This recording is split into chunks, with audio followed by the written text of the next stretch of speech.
I would like to now introduce a story montage for you from We Are Pistachio, a global community of women sharing their personal narratives about what it's like to live abroad and their search for inclusion and belonging. Let's welcome Aditi, Narcissa, and Anka.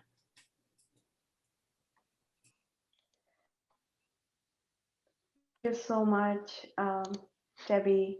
Really excited to be here. Just sharing my screen, so give me one moment. All right. Hello everyone. My name is Aditi, and I'm here to share my story through the familiar story of the ugly duckling. However, this is the true story of the ugly duckling published by me. I invite you to immerse yourself in the images and the words. It was a cold, dreary winter's day. 5 snuggled eggs ached for the sun's ray. Mother duck felt a niggle, a shove, and then many a wriggle. Slivers of cracks formed over the eggs, and finally out came a head. One by one out popped 3 more. Mother duck looked aglow. Yellow heads bobbing up and down. Where was the 5th? Mother duck frowned. As they all looked around, the eggs started bouncing about. With a skip, a thud, a thump, a grey scruffy head broke free. Shaking off her feathers clumsily, she seemed to say, "I've arrived, you see." The blob of grey stood stark against the yellow sunshine duck's dark. "You are different, not like us. Go away, don't make a fuss." "Me different? I'm just like you. I'm yellow and beautiful too." The river beckoned to quench her thirst, and as she saw her reflection, she felt she would burst. "I'm ugly, you're right. I'm grey, and you're so bright. I don't deserve to be with you. You would be happier without me too." The yellow blobs went far away till she could see them no more, and then she knew she was alone, no one to hear her cry or moan. "I'm ugly, I don't deserve love," she would tell herself each day. Even if the birds smiled at her, she would send them away. Days went by, then months flew. The world stopped smiling at her too. Standing at the edge of the pond, she didn't know what lay beyond. A stormy breeze took her by surprise. She looked up with damp eyes. Thunder and lightning parted the sky, and out boomed a voice far up high. "You are my child like everyone else, and you deserve love like the rest. Where does beauty lie? Ask the wise, and you will know you're a blessing in disguise." "But I'm ugly," she said. "I'm gray and scruffy with a bald head." "Learn to love yourself, my child. Look beyond your gray colored hide. Uncover the beauty, love, and light that lies somewhere lost out of sight." "But nobody likes me," she said. "Neither the trees nor the river bed. The trees, the animals, the deep blue sky. No one wants to look me in the eye." "First, my child, be brave and strong. At your reflection, take a hard look long. Deeply marvel at my glory. As you were born, so was a new story. Proclaim to yourself, I love you, beautiful. Proclaim to yourself, I love you, you are the best. And slowly watch as magic flows, and so does all the rest." As suddenly as the storm had come, a calm descended around. As she looked up in the sky, what a beautiful rainbow up high. Her reflection no longer bothered her, neither did her gray colored wings, and as she looked at herself in the mirror, so did the world at her sing. Seasons went by and she flourished, not a day went by without gratitude for having heard the voice from above, the one that taught her self love. And like every morning, one day she stood to greet her reflection in the river by the wood, and lo, behold, when she saw her face, she was pristine, a picture of grace. The voice boomed once again from above. You looked beyond your gray hide. You uncovered the beauty inside. "Thank you," she said, with tears in her eyes. Thank you for being my blessing in disguise. Have you ever felt like the ugly duckling? I invite you to think of a time where you felt like you didn't belong. Narcissa, how about you? Did you ever feel that way? Yes, there was a time when I felt like I did not belong, but I did not let that discourage me. I believe that everyone should find their own way on how to adapt and feel included in the new community. This is a long process, and I had to do it twice over. My name is Narcissa Kaminsky, and through my life, I have had to move several times. I want to talk about two very different types of moves in my life. In 1992, I did not have a choice when I moved from Sarajevo, Bosnia, to Germany. It was in the middle of the Bosnian War.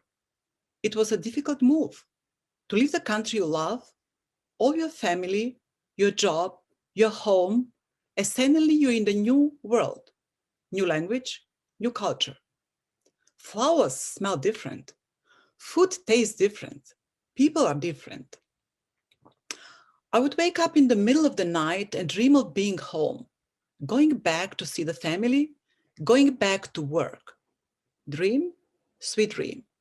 The world just got worse and worse. I started feeling lonelier and lonelier. It was time to do something. I decided to upskill. I went into school to learn the German language. I found a job, made a lot of friends, and started a new life. I continued to live in Germany for 20 years, found my love, got married, and became a mother of two beautiful daughters. In 2010, my husband had the opportunity for a new job position in Seattle. This was a very different move. We decided to move to Seattle for a new challenge, my husband's career, and also great opportunity for our daughters. Again, new world, new language, new culture. What I love about Seattle is diversity, belonging to each other. You never, ever feel like you're a stranger. Everyone speaks with an accent. Everyone tries to help you and include you in their world. After I moved to Seattle, I started volunteering at Creekside Elementary. What a wonderful opportunity to make friends, to learn about school system, to discover the new culture and learn how to feel included into the new community. I can definitely confirm the best way to feel included in community is by volunteering. In 2014, I was thinking of the next steps. It was time to do something for myself and think about my career. Moving to another country is a big change, and making a new community your home is a huge challenge. I fell in love helping other people find a new community, and I decided to do this as my job. Today, as a broker and relocation specialist, I'm able to help people from all over the globe find a new home, find a school for their children, and include them in their new community. This is something I truly enjoy. This is not only a job for me, but also an opportunity to make new friends, to learn about their culture, and hearing about other relocation stories. Everything is about these communities and the way in which we are able to help each other. One for all for one. How about you, Anka? Do you feel included in your community? Hello, my name is Anka. And yes, today I feel included in my community. However, that wasn't always the case. Can you imagine moving to a different continent just before the pandemic? That's my story. A year ago, I was at the crossroads. I had two options. One, I could join my boyfriend on a 2-year adventure in the US. Or two, I could continue on my current path of living in the Netherlands for almost a decade. After a couple of sleepless nights and way too many lists with pros and cons, I decided I would go to US. Within 3 months, I got married, I quit my job, and I packed my whole life and my hopes. I went from girlfriend to wife, From a busy career to unemployed, from being surrounded by friends to not knowing anyone in my new country. Crazy what love can do to your brain, isn't it? Jet lagged, but still excited, I started 2020 in my new adoptive city, Bellevue. According to my visa status, I was an alien, but I did not feel like one in the beginning because I quickly stumbled upon Bellevue Library. At first, I thought I was going there for the books.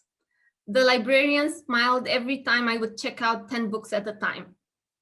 Soon, I realized I was going there for the people because the library became my second home. Every morning when my husband would go to his job, I would dress up and go to my job at the library. Hidden behind my books, I was a spy, trying to get a glimpse of the community around me. I don't think those people knew, but they were my companions. And soon enough, I started baptizing them.